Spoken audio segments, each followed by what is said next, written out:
Hi hello ಹೊಸ ಕತೆ ನಿಮ್ಮ ಜೊತೆ ಕನ್ನಡತಿ ಮಾಡುವ ನಮಸ್ಕಾರಗಳು. ಯಾರೆಲ್ಲ ಈ ಸ್ಟೋರೀಸ್ನ ನೋಡ್ತೀರಾ ದಯವಿಟ್ಟು ಪೂರ್ತಿ ನೋಡಿ, ಆಕೆ ಸಪೋರ್ಟ್ ಮಾಡಿ, ಸಬ್ಸ್ಕ್ರಿಪ್ಷನ್ ಮಾಡಿಕೊಂಡು. ಯಾರೆಲ್ಲ ಈ ಕಥೆನ ಓದಬೇಕು ಅಂತ ಇಷ್ಟಪಡ್ತಿರೋ ಡಿಸ್ಕ್ರಿಪ್ಷನ್ ಕೆಳಗಡೆ ಟ್ರಾನ್ಸ್ಕ್ರಿಪ್ಟ್ ಅಂತ ಇದೆ, ಅದನ್ನು ಕ್ಲಿಕ್ ಮಾಡಿ. ಋಣಾನುಬಂಧ ಭಾಗ 34. ಇತ್ತ ನವನೀತ್ ಮತ್ತು ಶ್ರುತಿ ಇಬ್ಬರೂ ಕೂಡ ಆ ಕಪಲ್ ಪ್ರೋಗ್ರಾಮಲ್ಲಿ ಭಾಗವಹಿಸ್ತಾ ಇರ್ತಾರೆ.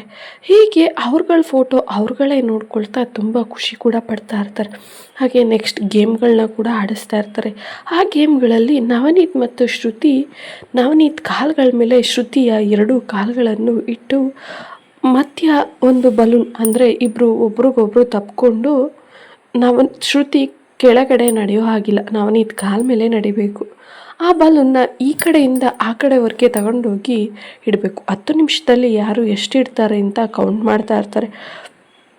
ಈ ರೀತಿ ಇಬ್ಬರಿಗೂ ಕೊಟ್ಟಾಗ ನವನೀತ್ಗೆ ಶ್ರುತಿಯ ಸ್ಪರ್ಶ ಅವನಿಗೆ ತುಂಬ ಮುದ ನೀಡ್ತಾ ಇರುತ್ತೆ.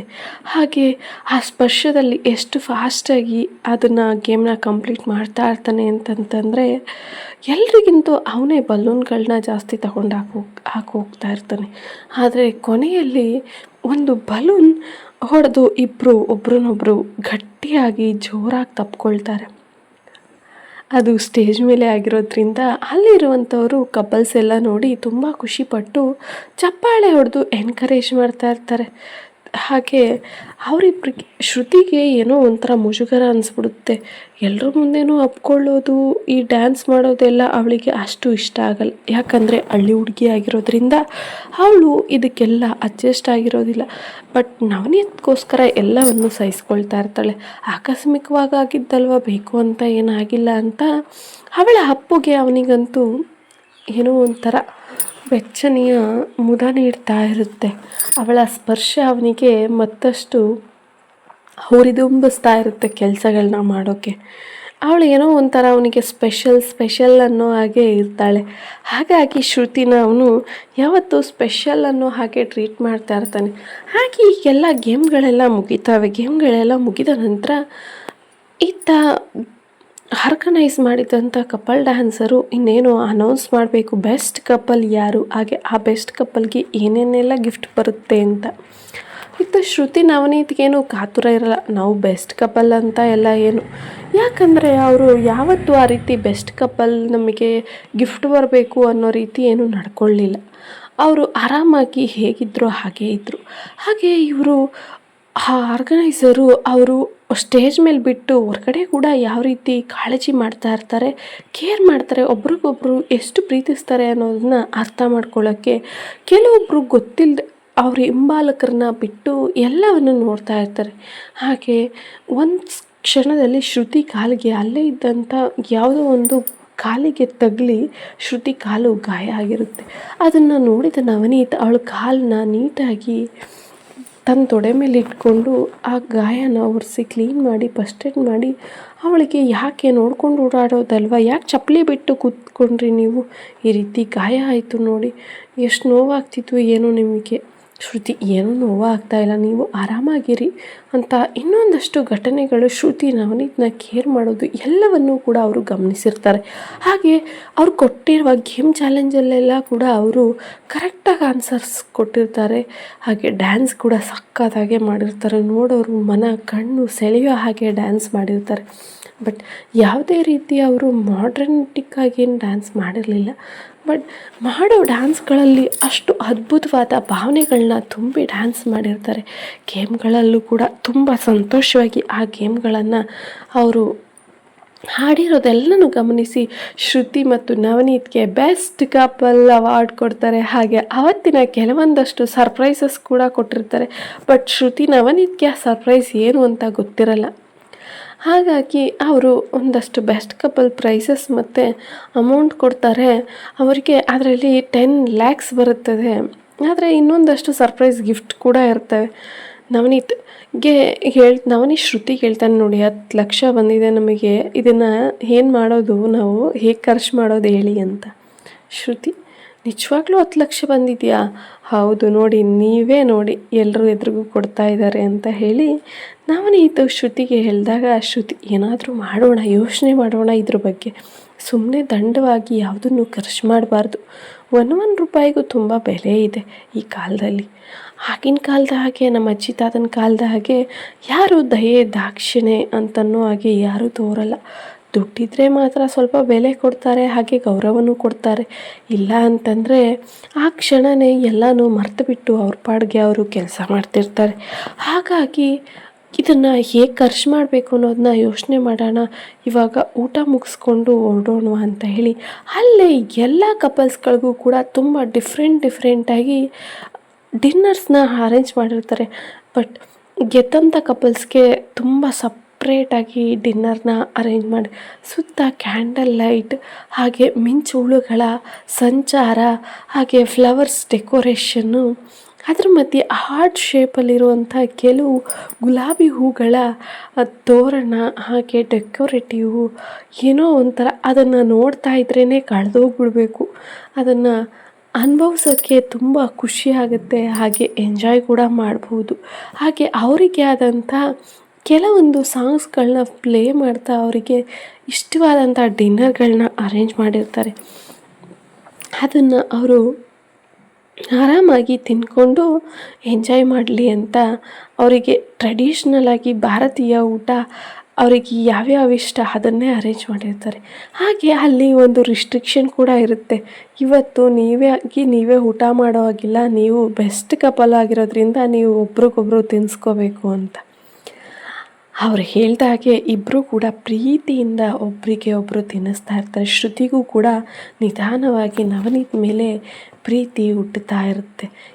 ಇಬ್ಬರೇ ಜೊತೆಗೆ ಕಾಲ ಕಳೀತಿರೋದ್ರಿಂದ ಒಬ್ರನ್ನೊಬ್ರು ತುಂಬ ಚೆನ್ನಾಗಿ ಅರ್ಥ ಮಾಡ್ಕೊಳ್ಳೋಕ್ಕೂ ರೆಡಿ ಆಗ್ತಾರೆ. ಹಾಗೆ ನವನೀತ್ ಜೊತೆ ಸ್ವಲ್ಪ ಸಲಿಗೆಯಿಂದ ನಡ್ಕೊಳ್ತಾ ಇರ್ತಾಳೆ. ನವನೀತ್ಗೂ ಕೂಡ ಅದು ಅರ್ಥ ಆಗುತ್ತೆ, ಇವಳು ನನ್ನನ್ನು ಅರ್ಥ ಮಾಡ್ಕೋತಾ ಇದ್ದಾಳೆ, ಹಾಗೆ ನಾನು ಇವಳನ್ನು ಕೂಡ ಅರ್ಥ ಮಾಡ್ಕೊಂಡಿದ್ದೀನಿ.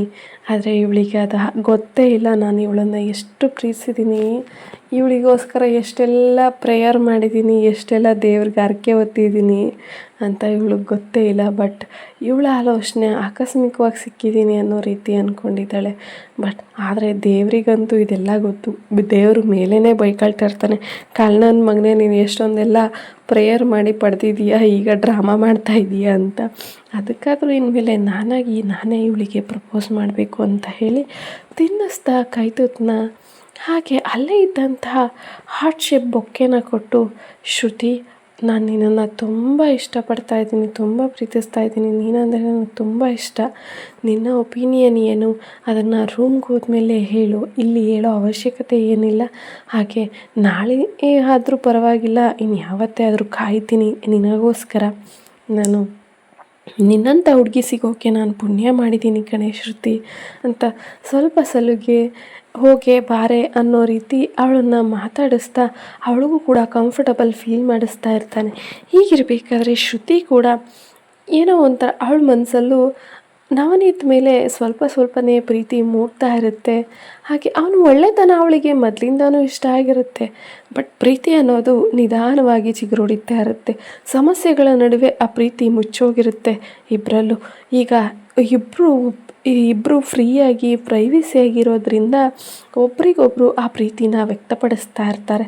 ಹೀಗೆ ಅಲ್ಲಿಂದ ಊಟ ಮುಗಿಸಿ ಹೋಗಬೇಕಾದ್ರೆ ರೂಮ್ಗೆ ಹೋಗೋ ಮಧ್ಯ ಕೆಲವೊಂದಷ್ಟು ಸ್ಟೆಪ್ಸ್ಗಳು ಮತ್ತು ದಾರಿ ಇರುತ್ತೆ. ಆ ದಾರಿಯಿಂದನೇ ಹೂಗುಂಚ ಮತ್ತು ಕ್ಯಾಂಡಲ್ ಲೈಟ್ಸು ಎಲ್ಲ ಇರ್ತವೆ. ಏನಿದು ಸ್ಪೆಷಲ್ ಅಂತ ಅವರಿಗೆ ಗೊತ್ತಿರೋದೇ ಇಲ್ಲ. ಆವಾಗ ಅಲ್ಲೇ ಬೋರ್ಡ್ ಮೇಲೆ ಅವರು ಒಳಗಡೆಗೆ ಡೋರ್ ಓಪನ್ ಮಾಡಿ ಹೋದ ತಕ್ಷಣ ಮೇಲ್ಗಡೆಯಿಂದ ಹೂಗಳ ಸುರಿಮಳೆನೇ ಆಗುತ್ತೆ ಅವ್ರುಗಳಿಗೆ. ಅಲ್ಲೇ ಪಕ್ಕ ಇದ್ದ ಬೋರ್ಡಲ್ಲಿ ಇವತ್ತಿನ ಬೆಸ್ಟ್ ಕಪಲ್ಗೆ ಸರ್ಪ್ರೈಸ್ ಗಿಫ್ಟ್ಸ್ ಇದು ಅಂತ ಅದನ್ನೆಲ್ಲ ನೋಡಿ ಸುತ್ತ ಕ್ಯಾಂಡಲ್ ಲೈಟ್ಸು ಸ್ವಲ್ಪ ಮಾಡ್ರನ್ನಾಗಿ ಅರೇಂಜ್ ಮಾಡಿರ್ತಾರೆ. ಎಲ್ಲ ಹೂಗಳಿದ್ರೂ ಕೂಡ ಯಾವುದೇ ಹಣ್ಣು ಸ್ವೀಟ್ಸ್ ಇಟ್ಟಿರಲ್ಲ. ಕೆಲವೊಂದಷ್ಟು ಅವ್ರ ಫೋಟೋಸು ಅಲ್ಲಿ ಮಾಲ್ಡೀವ್ಸಿಗೆ ಬಂದಮೇಲೆ ಅವ್ರಿಗೆ ಗೊತ್ತಿಲ್ಲದ ಹಾಗೆ ತೆಗೆದಿರೋ ಫೋಟೋಸ್ಗಳೆಲ್ಲನೂ ಕೆಲವೊಂದಲ್ಲೊಂದು ಲೈಟ್ಗಳ ಕೆಳಗಡೆ ಹಾಕಿರ್ತಾರೆ. ಹಾಗೆ ಅವರಿಬ್ಬರು ಅಲ್ಲಿ ನೀರು ಕೆಳಗಡೆ ಕೂತು ಕಾಲುಗಳಿಗೆ ಫಿಶ್ಗಳು ಕಚಗುಳಿ ಕೊಡ್ತಿದ್ದಾಗ ಇಬ್ಬರು ನಗ್ತಾ ಇದ್ದು ಫೋಟೋಸು. ಹಾಗೆ ಶ್ರುತಿನ ನೀರೊಳಗಡೆ ಕರ್ಕೊಂಡೋಗಿ ಶ್ರುತಿ ಶಾರ್ಕ್ ಬಂದಾಗ ನವನೀತನ ತಪ್ಕೊಂಡಿರೋ ಫೋಟೋಸು ಎಲ್ಲವನ್ನು ಕೂಡ ಅವರು ಅಲ್ಲೇ ಟ್ಯಾಗ್ ಮಾಡಿರ್ತಾರೆ ಲೈಟಿಂಗ್ಸ್ಗೆ. ಅದನ್ನೆಲ್ಲ ನೋಡ್ತಾ ನೋಡ್ತಾ ಶ್ರುತಿಗೆ ತುಂಬ ಖುಷಿ ಕೂಡ ಆಗುತ್ತೆ. ಹಾಗೆ ಆ ಡ್ಯಾನ್ಸ್ ಮಾಡಿದಂತಹ ಫೋಟೋಸು, ಹಾಗೆ ಅಲ್ಲಿದ್ದಂಥ ಟಿ ವಿಯಲ್ಲಿ ಅವರಿಬ್ಬರು ಡ್ಯಾನ್ಸ್ ವೀಡಿಯೋಸು ಸಾಂಗ್ಸು ಪ್ಲೇ ಆಗ್ತಾ ಇರುತ್ತೆ. ಅದನ್ನು ನೋಡ್ತಾ ಕೂತಿರ್ತಾರೆ ಇಬ್ಬರು ಕೂಡ. ಹಾಗೆ ನವನೀತ್ ಶ್ರುತಿಯ ಕೈ ಮೇಲೆ ಕೈ ಇಡ್ತಾನೆ. ಆಗ ಶ್ರುತಿ ಕೂಡ ಅವನಿಗೆ ಅಲ್ಲೇ ಕೆಲವೊಂದಷ್ಟು ಹೂಗಳನ್ನ ಇಟ್ಟಿರ್ತಾರಲ್ವ, ಅದನ್ನು ಎತ್ಕೊಂಡು ನವನೀತ್ ಅವರೇ, ನೀವು ಹೇಳಿದ್ದಕ್ಕೆ ನನ್ನ ಸಂಪೂರ್ಣ ಒಪ್ಪಿಗೆ ಇದೆ, I love you so much ಅಂತ ಹೇಳಿ, ಆದರೆ ನಾನು ಭಾರತೀಯ ನಾರಿ, ತುಂಬ ಹಳ್ಳಿ ಹುಡುಗಿ, ಹಾಗಾಗಿ ನಿಮ್ಮ ಕಾಲಿಗೆ ಬಿದ್ದ ಆಶೀರ್ವಾದ ತೊಗೊಳ್ತೀನಿ ಅಂತ ಹೇಳಿ ನವನೀತ್ ಕಾಲಿಗೆ ಬೀಳ್ತಾಳೆ. ನವನೀತ್, ಯಾಕ್ರಿ ಕಾಲಿಗೆ ಬೀಳ್ತೀರಾ, ನೀವು ಇಲ್ಲಿ ಹೃದಯದಲ್ಲಿರ್ಬೇಕು ಕಣ್ರಿ, ಕಾಲ ಹತ್ರ ಅಲ್ಲ ಅಂತ ಹೇಳಿ ಅವಳ ಕಾಲಿಗೆ ಬಿದ್ದರೂ ಕೂಡ ಅವಳನ್ನು ಎತ್ಕೊಂಡು ಅವನ ಹೃದಯಕ್ಕೆ ಒರಗಿಸ್ಕೊಂಡು ಅವಳದ್ದೇ ಆದಂಥ ಲೋಕದಲ್ಲಿ ಇಬ್ಬರು ಕೂಡ ಕಳೆದೋಗ್ತಾ ಇರ್ತಾರೆ. ಒರಗಿಸ್ಕೊಂಡು, ನೀವು ಆರಾಮಾಗಿರ್ರಿ, ನಾನಿದ್ದೀನಿ, ನೀವು ಯಾವುದಕ್ಕೂ ಯೋಚನೆ ಮಾಡಬೇಡ್ರಿ, ಯಾವತ್ತೂ ಖುಷಿಯಾಗಿರಿ, ಏನೇ ಮಾಡಿದ್ರೂ ಕೂಡ ಈ ನವನೀತ್ ನಿಮ್ಮ ಜೊತೆ ಯಾವಾಗಲೂ ನಿಮ್ಮ ಸಪೋರ್ಟಿವ್ ಆಗೇ ಇರ್ತಾನೆ. ಹಾಗೆ ನಿಮ್ಮಂಥ ಹುಡುಗಿ ಪಡೆಯೋಕ್ಕೂ ಕೂಡ ಈ ನವನೀತ್ ತುಂಬ ಪುಣ್ಯ ಮಾಡಿದನು ಕಣ್ರಿ ಅಂತ ಹೇಳ್ತಾರೆ.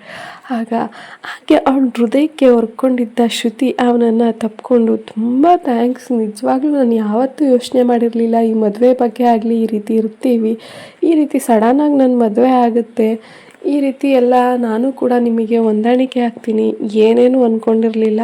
ಮದುವೆ ಆದಾಗ ಒಂದೇ ಅಂದ್ಕೊಂಡಿದ್ದು ಅಪ್ಪ ಅಮ್ಮ ಖುಷಿಯಾಗಿರಬೇಕು ಅಂತ. ಬಟ್ ಇವತ್ತು ನನ್ನ ಖುಷಿ ದಿನಗಳು ಇಷ್ಟೊಂದು ಚೆನ್ನಾಗಿ ಸೆಲೆಬ್ರೇಟ್ ಆಗ್ತಾ ಇದ್ದಾವೆ. ಏನೋ ಹೇಳ್ತಾರಲ್ಲ, ಅಪರಂಜಿ, ಗುಲ್ಗಂಜಿಗೋಸ್ಕರ ಆಸೆ ಪಟ್ಟವ್ರಿಗೆ ಅಪರಂಜಿನೇ ಸಿಕ್ತು ಅಂತ. ಹಾಗೆ ನನ್ನ ಪರಿಸ್ಥಿತಿ, ಗುಲ್ಗಂಜಿಗೆ ಆಸೆ ಪಟ್ಟವಳು ಇವತ್ತು ಅಪರಂಜಿನ ಪಡ್ಕೊಂಡು ನಿಂತಿದ್ದೀನಿ.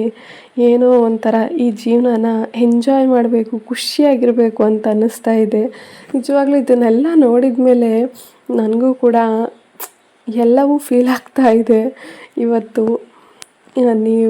ನೀವಿಷ್ಟು ಒಳ್ಳೆಯವರು, ಹಾಗೆ ಅಪ್ಪ ಅಮ್ಮ ಎಲ್ಲರೂ ಎಷ್ಟೊಂದು ಒಳ್ಳೆಯವರು, ಎಷ್ಟೊಂದು ಮುದ್ದು ಮಾಡ್ತಾರೆ ನನ್ನನ್ನು.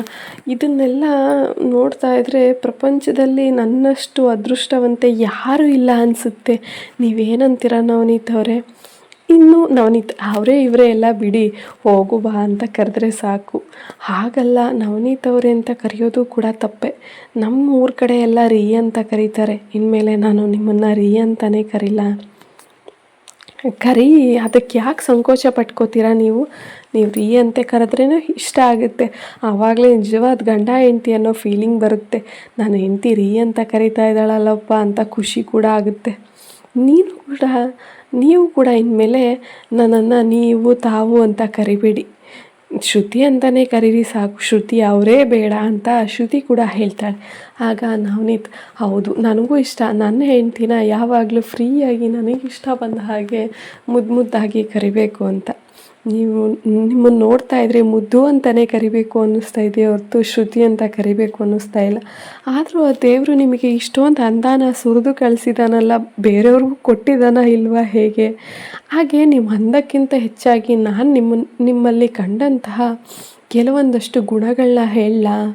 ನೀವು ಎಲ್ರಿಗೂ ಸ್ಪಂದಿಸುವಂಥ ಗುಣ, ಹಿರಿಯರಿಗೆ ಗೌರವಿಸುವಂಥ ಅದು, ಹಾಗೆ ಯಾರಿಗೂ ನೋವಾಗಬಾರ್ದು ಅಂತ ನಡ್ಕೊಳ್ತೀರಲ್ಲ, ಹಾಗೆ ಯಾರ ಹತ್ರನೂ ಯಾವುದಕ್ಕೂ ಯಾವುದೇ ಹಣಕಾಸಿಗೂ ಆಸೆ ಪಡ್ದೇ ನಿಯತ್ತಾಗಿ ಇರ್ತಿರಲ್ಲ, ಇದೆಲ್ಲ ನನಗೆ ತುಂಬ ಇಷ್ಟ ಆಗ್ತಾ ಇದೆ.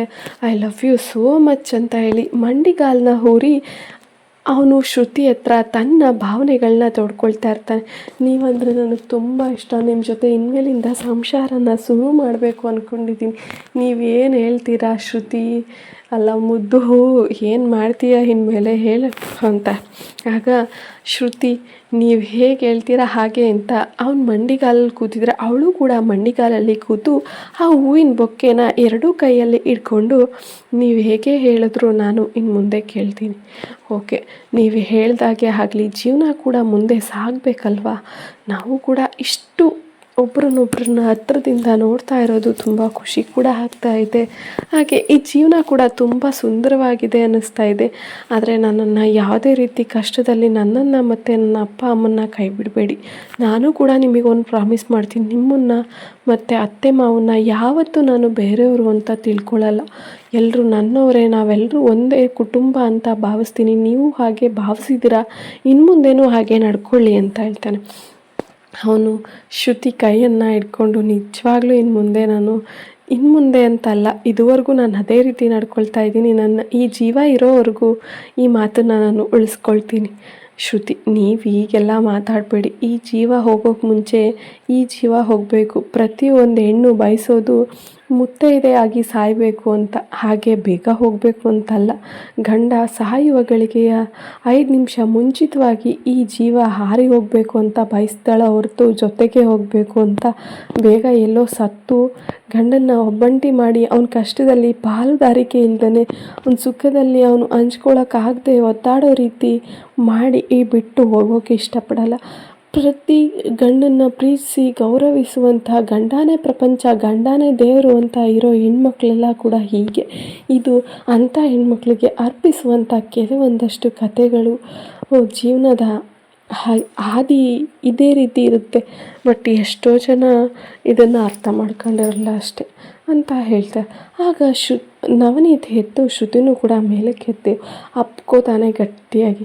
ಆದರೂ ನೀವು ಈ ಡ್ರೆಸ್ಸಲ್ಲಿ ತುಂಬ ಮುದ್ದಾಗಿ ಕಾಣಿಸ್ತಾ ಇದ್ದೀರಾ ಕಣ್ರಿ. ನಿಮ್ಮನ್ನು ನೋಡ್ತಾ ಇದ್ದರೆ ಏನೋ ಒಂಥರ ಸಂತೋಷ, ಉಲ್ಲಾಸ. ಹಾಗೆ ಈ ಜೀವನದಲ್ಲಿ ನೀವು ಬಂದಿರೋದು ನನಗೆ ಆ ದೇವ್ರು ಕೊಟ್ಟ ವರ ಅನಿಸುತ್ತೆ. ಶ್ರುತಿ, ನೀವು ಯಾಕ್ರಿ ಹಾಗೆ ಅಂದ್ಕೊಳ್ತೀರಾ? ನೀವು ಕಣ್ರಿ ನನಗೆ ದೇವ್ರು ಕೊಟ್ಟಂತಹ ವರ. ನಾವು ಹುಡುಕಿದ್ರೂ ಕೂಡ ನಿಮ್ಮಂಥ ವರ ಸಿಗ್ತಿದ್ರೋ ಇಲ್ವೋ ಗೊತ್ತಿಲ್ಲ.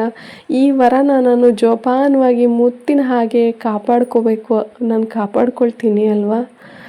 ನವನೀತ್, ನೀವೇ ಕಾಪಾಡ್ಕೊಳ್ದೆ ಇನ್ಯಾರಿಗೆ ಕಾಪಾಡ್ಕೊಳ್ತಾರೆ? ನೀವೇ ಕಾಪಾಡ್ಕೊಳ್ಬೇಕು ನನ್ನನ್ನು. ನೀವೇ ಅಲ್ವಾ ನನಗೆಲ್ಲ. ಈಗ ನನಗೆ ಅಪ್ಪ ಅಮ್ಮನ ಪ್ರೀತಿ ಬಿಟ್ಟರೆ ಈಗ ನಿಮ್ಮ ಪ್ರೀತಿನೇ ಫಸ್ಟ್ ಟೈಮು ನನಗೆ ಇಷ್ಟೊಂದು ಖುಷಿ ಕೊಡ್ತಾ ಇರೋದು. ಹಾಗೆ ಇಷ್ಟೊಂದು ಕಂಫರ್ಟಬಲ್ ಕೂಡ, ಹಾಗೆ ಇಷ್ಟೊಂದು ಇಷ್ಟಪಡ್ತಾ ಇರೋದು. ನೀವು ನನ್ನನ್ನು ಇಷ್ಟು ದಿವಸದವರೆಗೆ ಅರ್ಥ ಮಾಡ್ಕೊಂಡಿದ್ದೀರಾ ಅನ್ಕೋತೀನಿ. ನಾನು ಏನು ಅಂತ. ಶ್ರುತಿ, ಹೌದು, ನಾನು ನಿಮ್ಮನ್ನು ತುಂಬ ಚೆನ್ನಾಗಿ ಅರ್ಥ ಮಾಡ್ಕೊಳ್ತಾ ಇದ್ದೀನಿ. ಇತ್ತೀಚೆಗೆ ಸ್ಟಾರ್ಟಿಂಗ್ ಸ್ವಲ್ಪ ಭಯ ಇತ್ತು ಅಂತ ಹೇಳಿ ಇಬ್ಬರೂ ಕೂಡ ಒಬ್ಬರನ್ನೊಬ್ಬರು ಅಪ್ಪಗೆಯಲ್ಲಿ ಕೂತ್ಕೊಂಡು ಹಾಗೆ ಮಾತಾಡ್ತಾ ಇರ್ತಾರೆ. ಹಾಗೆ ಶ್ರುತಿ ತೊಡೆ ಮೇಲೆ ಮಲ್ಕೊಳ್ಳ ಅಂತ ನವನೀತ್ ಕೇಳ್ತಾನೆ. ಆಗ ಶ್ರುತಿ, ಮಲ್ಕೊಳ್ರಿ, ಇನ್ನು ಮುಂದೆ ಈ ಜೀವನ, ಈ ದೇಹ ಎಲ್ಲವೂ ನಿಮ್ಮದೇ. ನಿಮಗೋಸ್ಕರನೇ ಮೀಸಲಿಡ್ತೀನಿ. ಇನ್ನೇನು ಇಲ್ಲ ಈ ಜೀವನದಲ್ಲಿ. ನನಗೆ ಅಪ್ಪ